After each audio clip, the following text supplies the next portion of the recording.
All right, everybody, hello and welcome back. Today what we're going to talk about functions and their domain and range. So the first thing I want to do is describe and discuss what the definition of a function is. So the definition I have written down is a relation between inputs and outputs where each input has exactly one output. So a couple examples of functions that you have maybe seen, we have linear functions, we have quadratic functions, there's exponentials, there's logs, there's polynomials, there's a bunch of different types of functions that we might be dealing with throughout our time in Algebra 2. Now, to help you kind of understand what this definition is, my favorite example is a vending machine. So excuse my wonderful drawing here, but essentially a function is like a well-working vending machine. What I mean by that is a vending machine is working well if you press a button and you know exactly what you're going to get out. So I press this top button, let's say it's for a Coke, and that means the vending machine should spit out a Coke at the bottom. That is an example of function. Each input, each button press, corresponds with exactly one output, with exactly one snack or drink that I'm going to get out of the vending machine. Now, an example of something that is not a function is going to be a poorly working vending machine. So for example, let's say I could press this second button. Now, I might get out a root beer or I might get out a Diet Pepsi. If I don't know what I'm going to get out based on the input that I'm going to give, then that's not a good vending machine. That is not going to be a function. All right? And so one thing that we like to discuss going along with functions is what we call function notation. So far with a lot of your work in Algebra 1, we've been using y equals something something x, something or other, okay? But instead what we want to do is we want to transition this. So we're still going to have x values in our functions, but instead we're going to use function notation, which is going to look something like this. Instead of having a y value, we have f of x or p of x or m of x, whatever it may be. So for example, this top equation can be rewritten as f of x equals 2x plus 3. This equation can be written as m of x equals x squared plus 3. Now, there's a couple different reasons we like to do this. First of all, what we're going to talk about tomorrow in the next couple days is the transformations of functions. We can easily apply specific transformations to this value, which will indicate how it will impact our actual equation. Another way we like to do that is we can evaluate functions pretty easily. So for example, I could do f of 2. All right, well, since f of x is this function here, and now I'm replacing my x value with a 2, that means I'm going to write this exact same equation, but instead of plugging in an x, I'm going to plug in a 2. So we have 2 times 2 plus 3, or f of 2 is going to be equal to 4 plus 3, which is 7. All right, we can do the exact same thing with m of x, and we can even do negatives if we want. If we want to do -1, we have the exact same function, but instead of plugging in an x, I'm going to plug in a -1. So I'm going to take -1 and I'm going to square it, and I will add 3. Well, -1 squared is 1 plus 3 is 4. So function notation allows us to quickly indicate that we want to evaluate, if we want to evaluate a specific function at a given value. All right, all we have to do is replace our variable x, our input value, with whatever we would like to plug in instead. All right, so we need to become more and more familiar with function notation, and we're going to be using a lot more often as of late. So just to make sure we're all pretty familiar with how functions work, picture functions like a big machine. All right, we've got a part where we can take something and plug it in. Something happens in the machine, we apply the operations, and we get something out. Now, our function can be anything like this. Let's just use the same example from before. What I can do is I can take an input value such as x equals 4. I'm going to take it and I'm going to plug it into my function machine, if you will. All right, what that means is I want to take the function and I'm going to plug in 4 instead of x. We plug it in, it goes into our machine, and we get something out. We get our output, which in this case is going to be 2 times 4, which is 8, plus 3, which is 11. So we have our input and our output. All right, so that's how functions are going to work. What we need to do is we need to first discuss how can we quickly determine from either a table or a graph if something is going to be a function or not. What I want to do is relate this back to our vending machine example. If I know that each input is going to give me exactly one output, it's a good vending machine. If I press a button, I want to know exactly what I'm going to get out.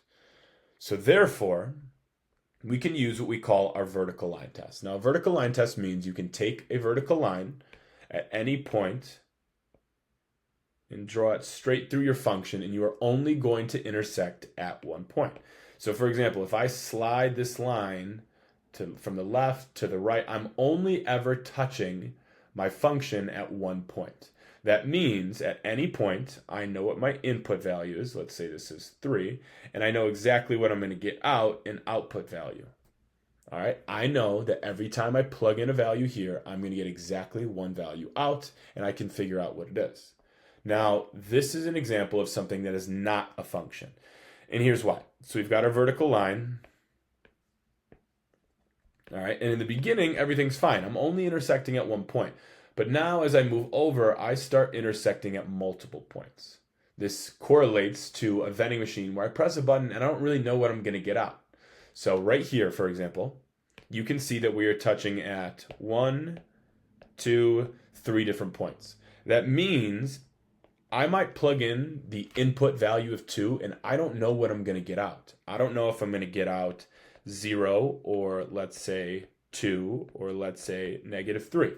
I don't know what I'm going to get out, so therefore this is a not so great vending machine. This is not an example of a function.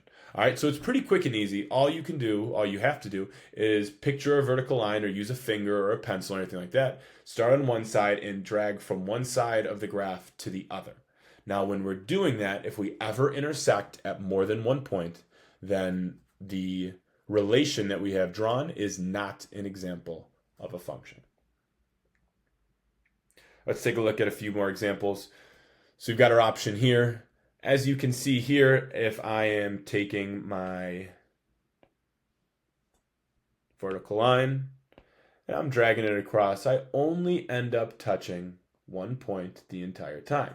Now notice we have values that cause us to stop at the end, but that doesn't change anything for us. This relation between our inputs and our outputs is in fact an example of a function. If we look at this example, we've got our vertical line, and no matter really where I move it, as long as I am on top of our function, I'm going to be intersecting, except here actually, at least 2 points, which means for one of my inputs, I don't know what I'm going to get out. I don't know if I plug in 3, I don't know whether I'm going to get out a positive y value up at the top or a negative y value at the bottom. Therefore, this does not pass our vertical line test, and this is not a function.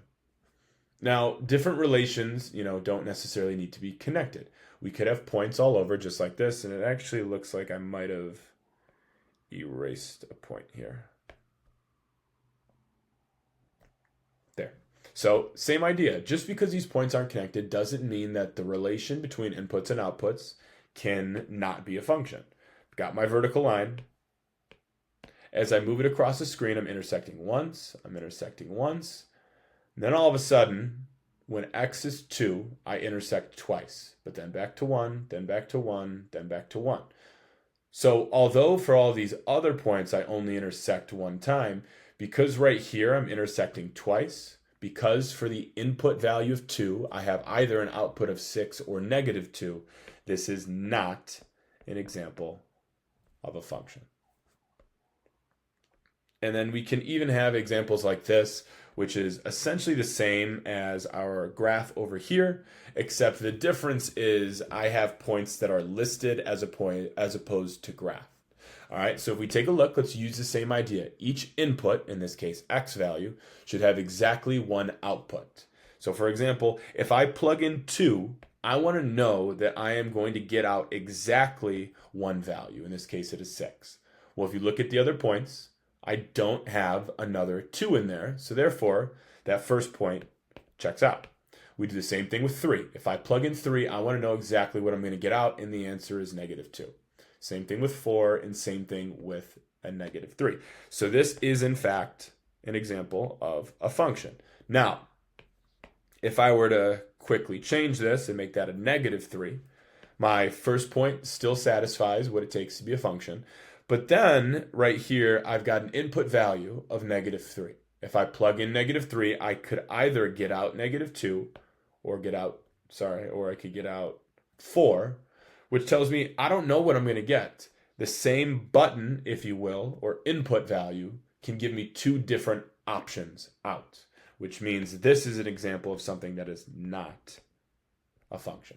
So it's relatively easy to determine if something is going to be a function or not. Each x value needs to correspond or be related to exactly one output value, which in this case, instead of x and y, we're using function notation. So instead, it's going to be x and f of x. These essentially mean the same thing.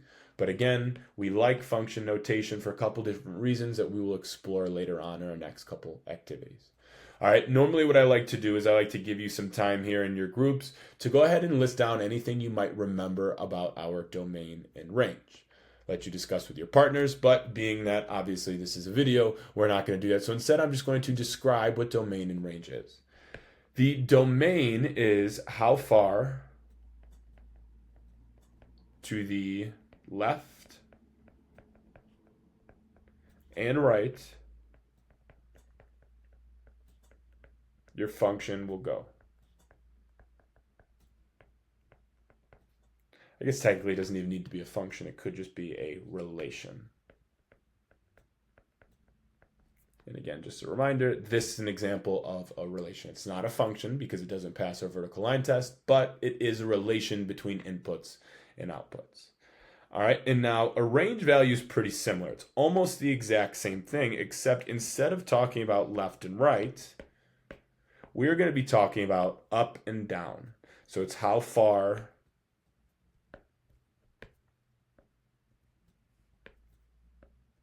up and down our relation will go. All right, so another way to think about it is our domain is our x values, and then our range is our y, but remember we're not really using y anymore, so instead is our f of x values. All right, and x values are left to right, so this is horizontal.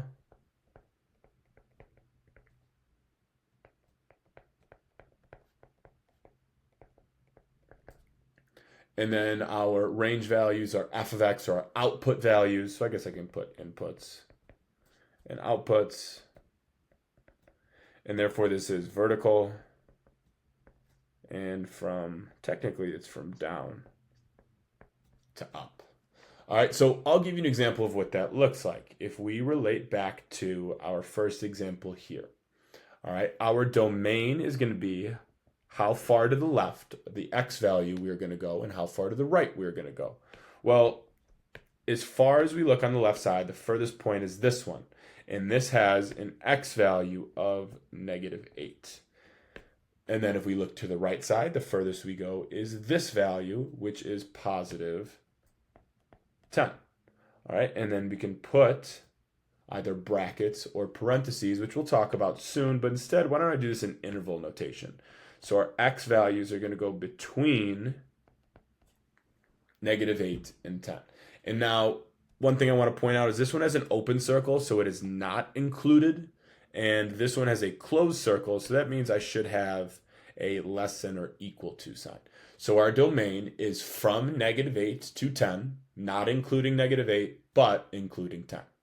All right, so that is our domain. Again, that is from left to right.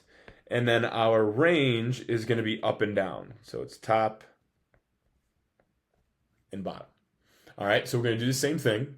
Now, in this case, our range is going to go from low to high, just like we had right here.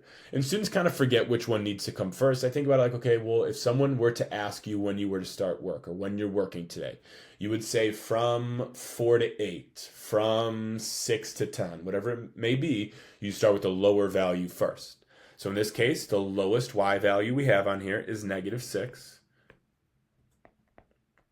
And again, that is a filled in point. So we're going to have a less than or equal to.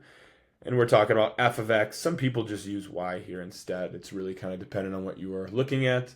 And then we're going to go all the way to the highest point, which is up here, that has a y value of 6. And we are including it again because it is a solid point. All right, and so I was going to talk about this a little bit later on. We have inequality notation, which is what I just did when we're doing stuff like this or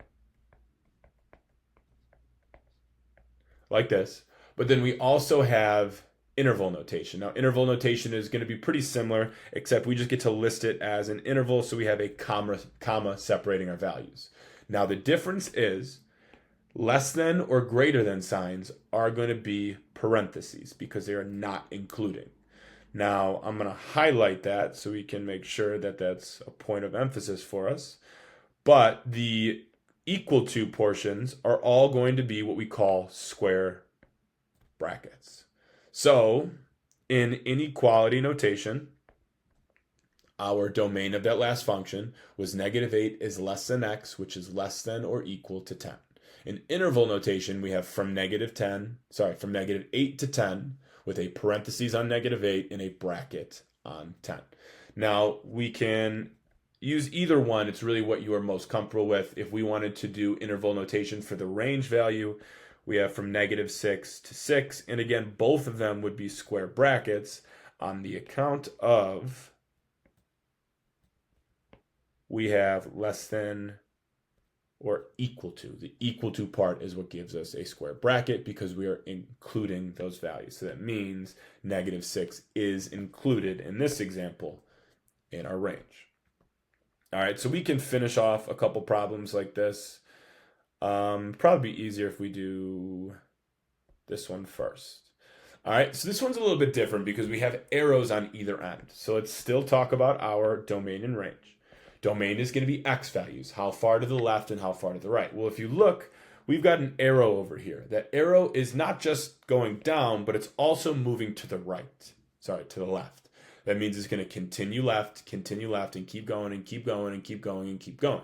Well, as far as we can go to the left is a value that is known as -infinity. So we have from -infinity all the way to the right.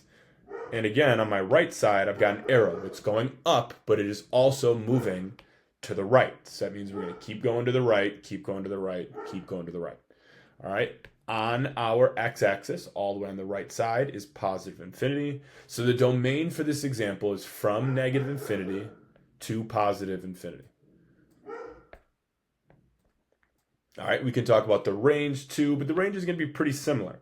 Our range is how low we are going to go. Well, some people get caught up on this point, but again, notice this arrow. This arrow is pointing down, so it's going to keep going down and keep going down and keep going down. So we're going to go all the way down to -infinity. And then on the other side, it's not really about sides, but the highest point, we've got an arrow over here. It's going to go up, up, up, and continue to go up all the way towards a y value of +infinity. And again, we use parentheses here because you can't actually get to infinity or -infinity. You cannot include it because you can't count to it. So it is not something that is going to work. Now, that means we should probably talk about a problem like this. All right, it's a little bit hard to tell, but maybe I should rewrite it a little bit. So we've got something that looks like this. All right, so it's a little funky, but it still kind of, fits the same purpose. We've got our domain. Well, if you look at this, the furthest to the left we go is right about here, which is an x value of -6. All right, and I'm going to put a square bracket because we actually have several points there. And then the furthest to the right that we're going to go, we've got arrows. That means we're going all the way to +infinity. But again, we can't include that, so I use parentheses. Now, we want to talk about a range, and the range is a little bit difficult here because I didn't include all of our values. But let's say that this point is -8. All right, if you look at the graph, the lowest value we go is this point right here, and then we start to track back up. Well, because that is our lowest point, I'm going to put -8 as the lower bound, we call it, of our range. It's not just about left and right or the furthest most point or our arrows. All right, it is about any point in time, what is the lowest point that we go? And our answer here is -8. So I'm going to put a square bracket. And now we also might notice we've got arrows on both of these that are going up and also to the right. But remember, range is just about up and down. So we're going up and to the right, and it's going to keep going up towards positive infinity. All right, so we can kind of talk about this again down here at the bottom. We have open circles that relate to our parentheses, and then we have filled in circles that are going to relate to square brackets or a square bracket. You don't need both. All right, so we kind of talked about a lot today. Let's kind of recap real quick. We've got the definition of a function. It is a relation between inputs and outputs where each input corresponds to exactly one output. What that means is think vending machine. Each input, or X value if you will, has exactly one output value. When you press a vending machine, you know exactly what you're going to get out, and we can determine if something's a function using our vertical line test as we move from left to right.